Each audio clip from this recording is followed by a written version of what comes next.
আমাদের চেয়ারপারসন দেশনেত্রী বেগম খালেদা জিয়ার কথা।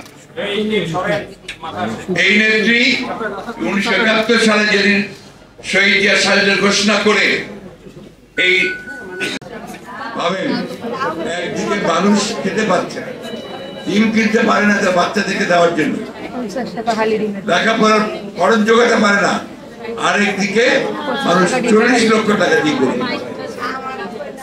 এটা কেন?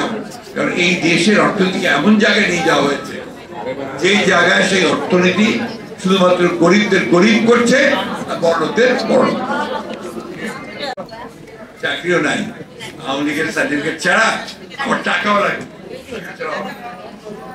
আজকে দেখেন পত্র পত্রিকায় কয়েকদিন ধরে খুললেই দেখবেন যে শুধুমাত্র বলা হচ্ছে কি যে বেনাজি নজিরবিহীন দুর্নীতি, তাই না?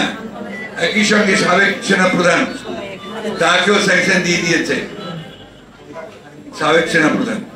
আর এমপি, তাদের তথাকথিত এমপি, তাকে কলকাতা নিয়ে গিয়ে টুকরা টুকরা বটি বটি করেছে। এই তো চারা। এখন সেনাবাহিনীর অবস্থা কি? একটা ইনস্টিটিউশন হিসাবে তার সম্মান ইজ্জত কোথায় থাকে যখন তার সাবেক সেনাপ্রধানকে স্যাংশন দেয়? সেই পুলিশ বাহিনীর মর্যাদা কোথায় থাকে যার সাবেক প্রধানকে এবং ডিবিজিকে পালিয়ে যেতে হয় দেশ থেকে? কোথায় থাকে? কার সম্মান কোথায় থাকে? আজকে এরা দেশটাকে ধ্বংস করে। একটা কথা আমাদের মনে রাখতে হবে, এখন ওই সিপিডি আছে আপনার, আমাদের একটা অর্গানাইজেশন, যারা একটা সমীক্ষা করেছেন। সেই সমীক্ষায় তারা বলছেন যে নিম্ন আয়ের মানুষের কাছে আজকে জিনিসপত্রের দাম এত বেড়েছে, তাদের কাছে সেটাকেও বিলাসবহুল মনে হয়। গরু গোস্ত কেনেন না, ইলিশ মাছ তো প্রশ্নই উঠতে পারে না, তাই না?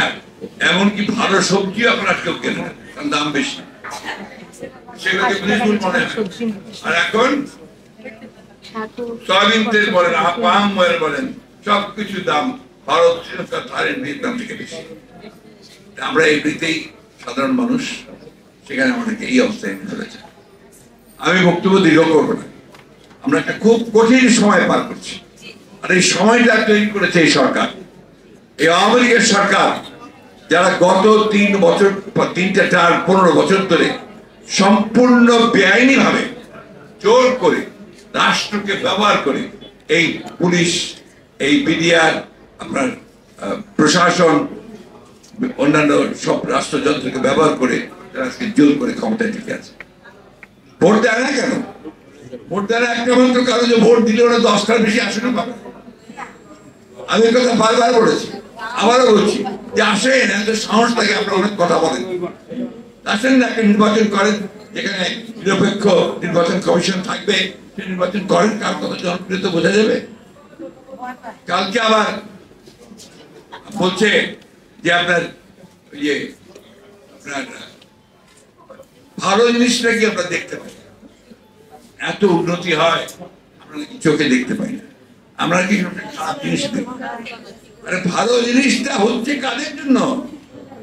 তোমাদের জন্য ভালো জিনিস। এই যে বানিয়েছো বিশাল বিশাল তোমার মেগা প্রজেক্ট করে, এটাতে তোমাদের জন্য। তোমরা এখান থেকে প্রচুর চুরি করেছো, দুর্নীতি করেছো, আর এই ঢাকা শহরের লোকজনদের জন্য কিছু করার চেষ্টা, কিন্তু দাম তো হয় না।